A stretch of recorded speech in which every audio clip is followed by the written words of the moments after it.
Welcome to Glisten's Culinary Delights, and I've got an amazing recipe for you.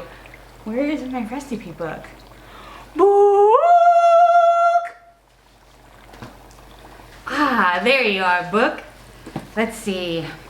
What do we got today? No, dead man's toe is gross. Today we are going to make some delicious Mexican chocolate skull cakes. Stay tuned.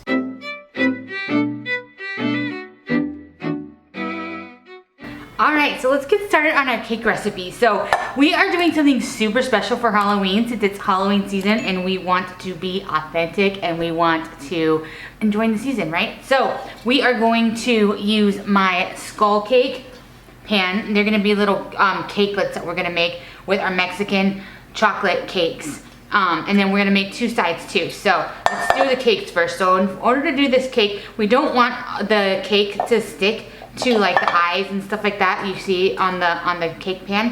So what we're gonna do first is we're just gonna get some melted butter, and I'm going to spread it all around the inside of that cake pan.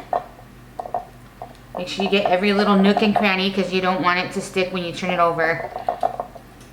All right, got that done. So now we have some flour, and I'm just gonna sprinkle the flour in each little pan, just a little sprinkle.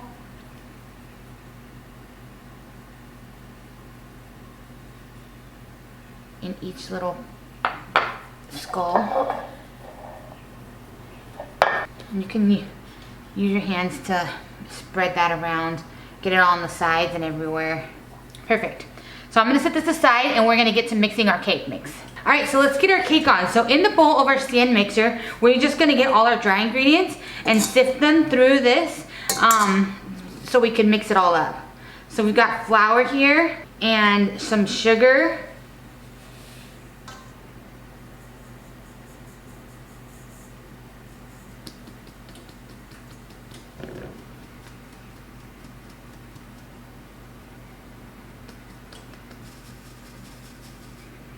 Okay, cocoa powder,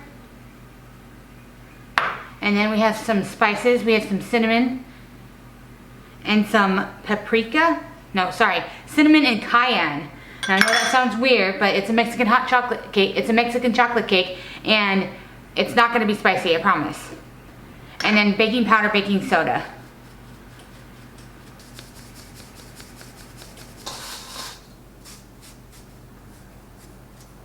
All right, so we've got our ingredients, our dry ingredients in our mixer. I'm just gonna turn it on low and let that mix all together. And while that's mixing, I'm going to mix my wet ingredients in a separate bowl. So for our wet ingredients, we have some buttermilk,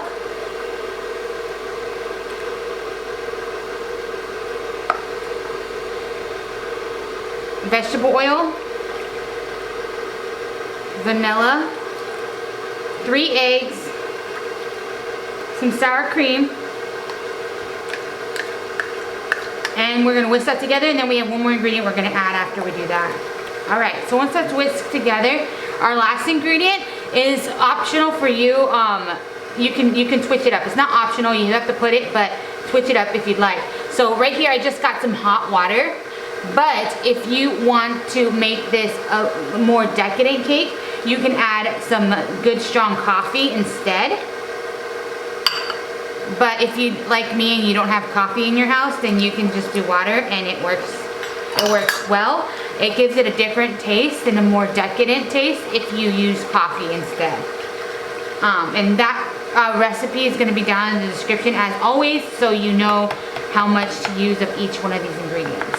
Now I'm gonna just keep it on the low setting, and I'm going to combine our two. I'm just gonna do a little bit of this into the batter at a time. And let it just slowly mix together.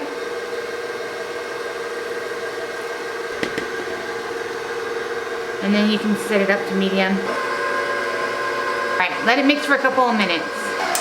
All right. So we are good. All right, so my oven is set at 350 and I just got our batter and I put it in a cup with a spout so it's easy to pour into my dishes. Now I'm not gonna fill them all the way to the top because they will rise a little bit and you don't want them to overflow. I'm just going to pour our batter in.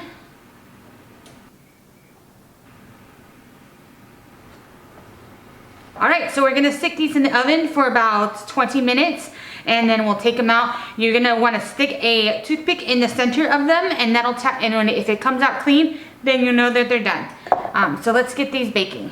Okay everyone, so we have our cakelets out of the oven and they are looking delicious. I had them in for about 18 minutes and then I checked it, poked it. They were perfect and so I took them out of the oven. So I'm gonna show you what to do after you get them out and how to take them out of your little pan. So after I took it out, I let them sit on the counter for about 10 minutes to cool. So I've got my wire rack here and I'm just going to stick my wire rack on top of my cake pan and then you're just gonna easily flip it over. Just like that, okay? So now you just can pick it up very gently, shake it a little bit. There we go. Perfect. Check those out, guys. They are looking so good. So what we're gonna do is we're just gonna leave them on this wire rack, set them aside, put some more in, and then we have, while those other ones are in, I'm gonna make the two sauces that we're going to use on our little cakelets. So there's gonna be two that we're gonna use. So there's gonna be a chocolate ganache, which is super simple and super easy. And then we're going to make a raspberry coulis that we can drizzle on it so it looks kind of like blood and makes it look really creepy for our Halloween, just to stay in the theme. So let's set these aside and get started on our sauces. All right, let's get started on our raspberry coulis. Now a coulis is super delicious and it's something that you can make in advance and store in your fridge if you'd like. So what you're gonna do is you're going to use 16 ounces of raspberries and then I put half a cup of water in our pan, and then the last thing you're going to do is you're going to use 3/4 of a cup of sugar. Pour that in and then you're gonna stir it all up. Okay, so you're gonna stir your raspberries and you're gonna turn it on high and bring this to a boil. And then once it's at a boil, we're gonna turn it down low and simmer it for about 8 minutes. You don't wanna kind of scrape down those sides because you don't want any sugar crystals. We are gonna brush our side in a little while because if any of the sugar crystallizes on the side, you don't want it to end up into your coulis. So we're gonna brush off the sides in a minute with this, but you can do your best right now and try to brush off the sides with your little spatula before it starts to boil. All right, so we're at a boil, so I'm gonna turn it down and just let it simmer for that 8 minutes like we talked about. We want all of that sugar to dissolve. Okay, so it's been about 8 minutes. This has been cooking, just simmering, cooking away. Like I said earlier, we are going to make sure that there's not any sugar crystals on the side so they don't get inside of our raspberry coulis.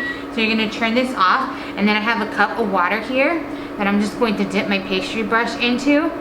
And then we are just going to brush the sides, and after every brush just dip it back into your water.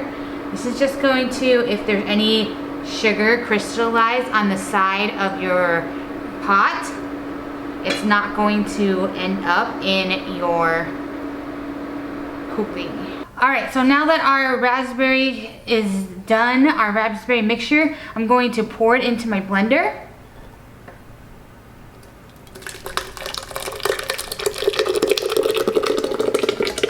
You're gonna see how in my pan, I don't know if you can see that, but in my pan I have this line here on the side. Do not scrape that off. That's the crystallized sugar that I was talking about, and you do not want that into your raspberry coulis. So I've got it in my blender, and so I'm just going to blend this a little bit. Now you're just going to get a bowl and a strainer, and you're going to pour in your raspberry mixture into your strainer, and we're going to take out all the seeds.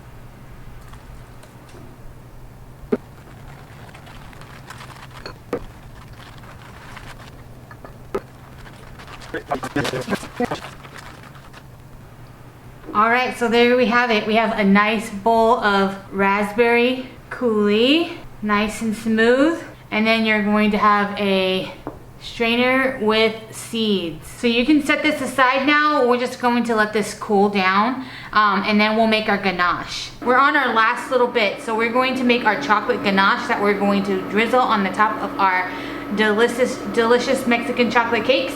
So it's really pretty simple. This is probably the easiest part of the whole kit and caboodle of all this thing that we're doing. This is the easiest. So what we're gonna do is we're going to put in a cup of heavy cream, and you're gonna do a cup per 4 ounces of chocolate. So here I've got 8 ounces, so I'm doing 2 cups of heavy cream. So we're going to bring that to a gentle simmer. You don't want it to boil, because if you let it boil, it's going to be too hot for you to put into your chocolate. So you're gonna want your chocolate in a heat-proof bowl. I like to use my metal bowls. You can use a glass bowl or whatever you have that's like a heat-proof bowl. And I've gotten some good quality chocolate, and I just chopped it up into tiny little chunks. The smaller chunks that you have, the easier it will melt with that heavy cream on top of it. So that's just a little tip if you want it to melt. Also, when you're doing ganache, you do not want to put it into the microwave, because if you do, it could break, and that's not what we want. We want a nice, smooth, glossy ganache to put on our cakes. All right, so we got it like to a nice, gentle simmer. Now I'm going to pour it completely over my chocolate, let it cover the chocolate, and we're gonna let it sit for 2 to 3 minutes, and then we'll stir it up.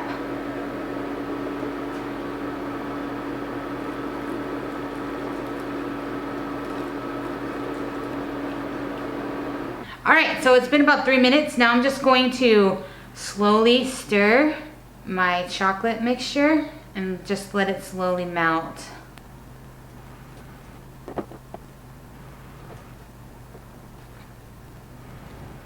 You're just gonna stir this until you see that all your chocolate is all melted. Looks like our chocolate is completely melted, which is great. Now we're gonna try to get this to room temp so it'll kind of set up a little bit and thicken. With ganache, there's a few things that you could do. You could just scoop it on there. It looks pretty thin right now, as you can see, but it will thicken up. You can stick it in the fridge and just keep stirring it like every 10 minutes. Go into the fridge and stir it some more if you want it to set quickly, or you could just leave it on your kitchen counter and let it get to room temp that way. Either way works. Also, you can, if you want to have like a whipped ganache, then you can just put it in your stand mixer and let that whip up a little bit. It'll actually kind of double in size if you do it that way. So if you want like a nice frosting, like a thick frosting, then I suggest you do it that way. Otherwise, I just like, for these types of cakes, I just like to have it drizzled over the top. So that's what we're gonna do for this recipe. All right, we're on our last step. So these are nice and cool. And so what I'm going to do is I'm just going to grab each skull. Don't they look so pretty? They look so good. So I'm just going to grab a skull and I'm gonna dip it in my chocolate ganache, and then I'll stick it right back on here. Show you how that's done.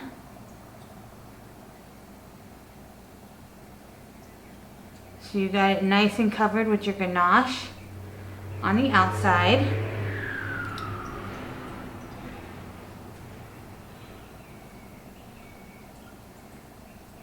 So good.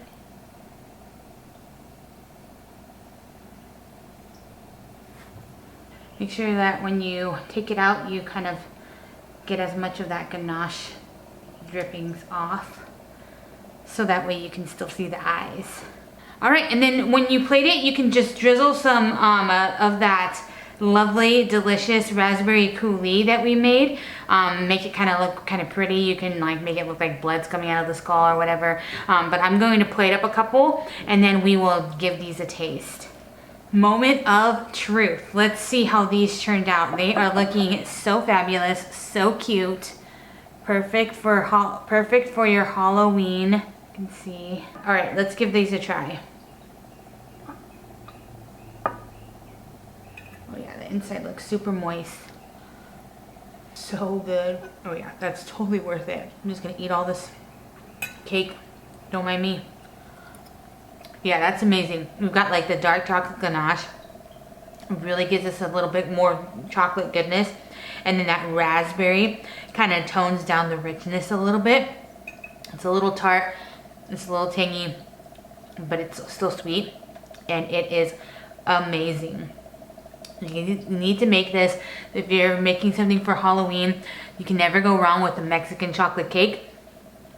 Or if you want to get one of those skull pans that like I had, just a Nordic ware skull pan, I'll put a link down in the description so you can go on like Amazon or any site that has it. I got mine from Target, and order your own amazing skull pans, especially because they might be on clearance now because Halloween's over. So, or Halloween's almost over, so go ahead and go look those up.